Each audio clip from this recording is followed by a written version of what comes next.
Alors, pour le numéro 13, ici, on nous demande de trouver la solution du système d'équation. Ce qu'il y a de particulier dans ce numéro-là, puisque je veux le faire pour vous, c'est que c'est un système qui est formé de 3 équations. On a 3 équations ici, et on a en même temps 3 inconnus. On a x, y et z, alors que nous, d'habitude, on travaille avec 2 équations, 2 inconnus. Alors, en partant tout de suite, vous pouvez prendre une note sur votre carton et de mémoire. Lorsque une situation comme celle-là se présente, la stratégie, c'est essentiellement de passer par la substitution et de faire un bon choix. Quand je dis faire un bon choix, là, je peux remarquer qu'ici, je suis en X, Y et Z. C'est certainement pas avec elle que je vais travailler. Ici, je suis en X et en Y. Et ici, je suis en X et en Y. Donc, je vais travailler uniquement avec ces deux-là ici, de manière à venir trouver la valeur de X et de Y. Puis, puisque Y est déjà isolé, ce qu'on va faire, on va aller la substituer dans celle-ci. Donc, de manière peut-être à rendre notre communication claire, là, je pourrais les numéroter, dire ça, c'est mon équation numéro 1, la 2, la 3. Et je pourrais dire y égale x plus 2 dans la 2. Voilà. Donc là, je suis en train d'expliquer que je vais substituer dans la deuxième. Donc, allons-y. Donc, ça fait 2x moins 3y. Bien là, y, je remplace ça par x plus 2 égale moins 8. Là, ici, on va faire la distributivité.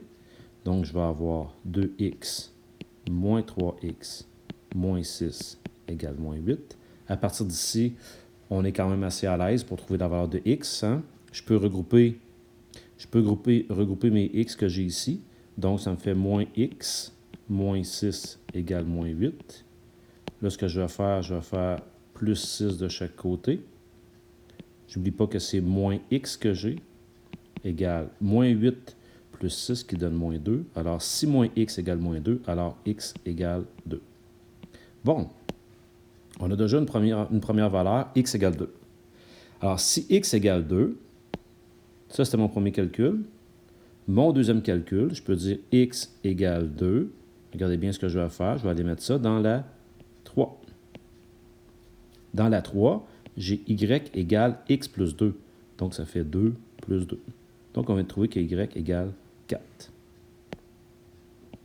J'ai ma deuxième valeur.